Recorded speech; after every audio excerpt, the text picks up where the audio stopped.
Greetings, and welcome to Amplified, where we amplify the politics and the policies impacting Black and brown communities. I'm Aisha Mills. 2022 is on its way to being another big year for women in politics, and Black women are expected to make historic gains. Even though there are more women serving in public office than ever before, politics still remains mainly a man's game. Emily's List is working to change that. The largest national organization helping to support women make their way onto the political stage is working to help Democratic women win big this fall. Emily's List has been at Vanguard, funding campaigns for Democratic pro-choice women since 1985. Here to lay out a little of the ground game and tell us how the PAC plans to expand women's political power is Emily's List President Laphonza Butler. Laphonza, welcome to Amplified. I gotta say, first of all, congratulations on your appointment to this role. I was so excited to see that they chose you, which has been about a year or so now. Welcome to Amplified and congratulations again. I want you to just start off by talking to us about your path and how you kind of got to the place where you took the helm of this organization. I know you come from labor, and it's interesting for you to share with us your journey. Thanks so much, Aisha, for having me. First of all, it's great to be with you and the audience.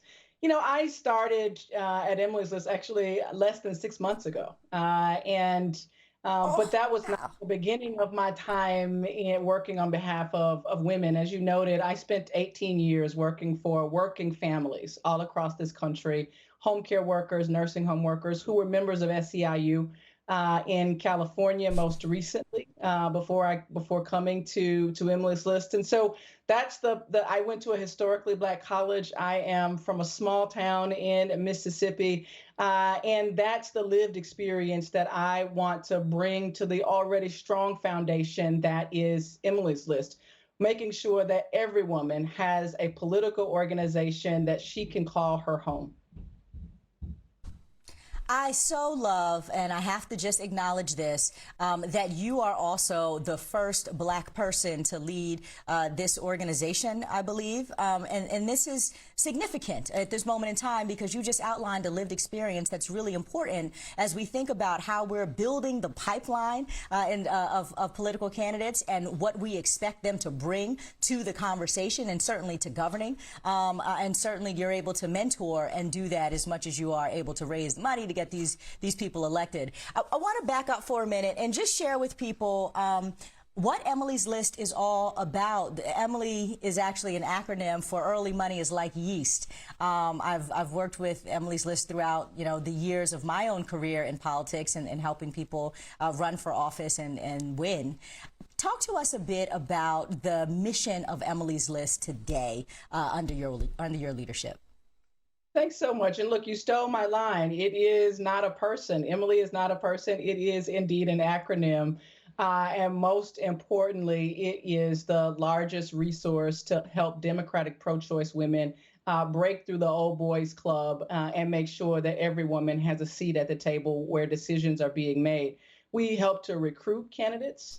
We train them and being prepared to run for office. We help them hire staff. If you're a teacher who wants to run for school board, you have no idea how to hire a campaign manager or where to find a fundraiser.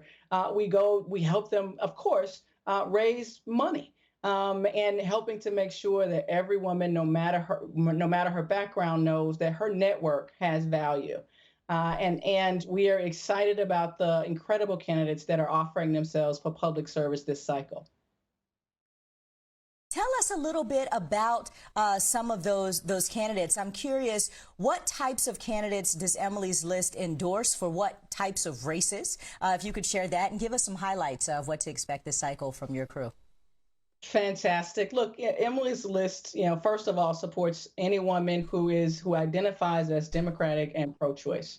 To us, those are the most important criteria.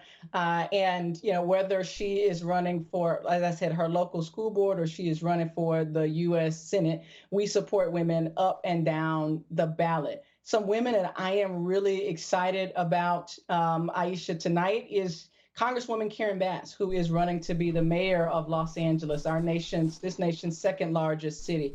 I'm excited about Chief Justice Sherry Beasley, who is running to be the U.S. Senator from North Carolina. I'm excited about Congresswoman Val Demings, who is taking on Marco Rubio and the former president in their own state. And I think is doing an incredible job to lift up the issues that are important to all Floridians, not just sort of taking on the divisions. We've got to make sure that we're working to support and elect women, everyday women who want to do extraordinary things, like educator Jackie Gordon, who's running in New York 1st District, or physician, pediatrician, Yadira Karyevo, who's running in a new seat in Colorado. So there are lots of women who have long histories in politics and women who are new to their activism but want to offer themselves as leaders because they are ready to make a difference in their communities. And I love that you shared with us a litany of Black women who are running for office right now. Black women are poised to show up big, I think, in this year's midterms in various races. And though they've had success with mayor's races, no Black woman has actually been governor, and not a single Black woman won statewide elected office in 2020. So I'm curious, how can this trend be reversed? And maybe, what are you seeing on the horizon there that might be changing in the landscape for Black candidates, Black women in particular? I think the political system has finally caught up to the activism and leadership that Black women have been offering for decades now. Aisha, you and I know that to be incredibly true.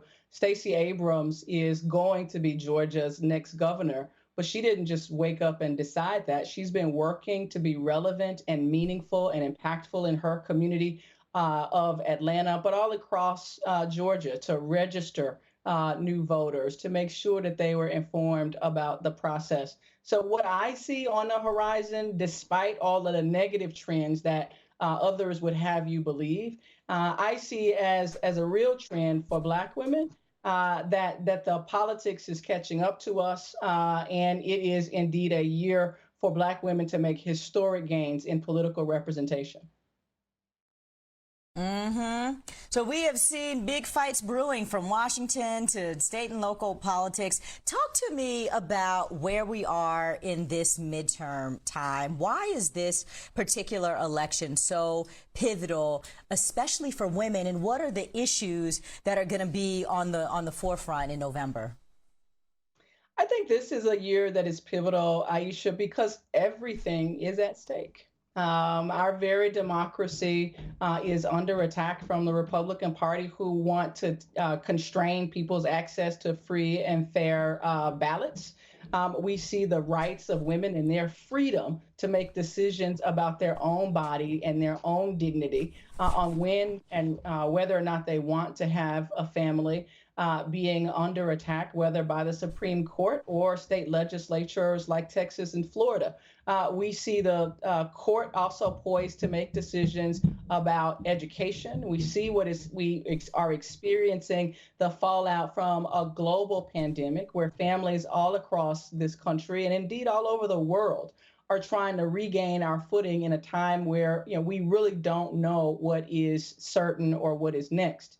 I think the good thing for us and for voters right now, and there are voters who are actively voting in the state of Texas right now as the first primaries are underway.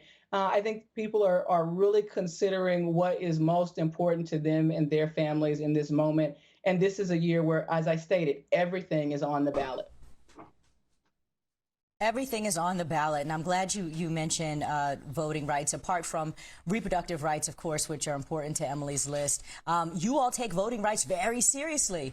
Before the Senate killed voting rights legislation, your organization issued a statement saying, in part, quote, "Understanding that access to the ballot box and confidence in election results are critical to our work and our country, we have joined with many others to impress upon Senator Kyrsten Sinema of Arizona, the importance of the pending voting rights legislation in the Senate. Now, of course, Kyrsten Sinema was one of the senators who kept this legislation from passing. So where does the organization's support of Sinema stand now? And what influence do you hope to have over candidates who might be on the fence on pivotal issues like voting rights and reproductive rights in general? Will you make an example of her?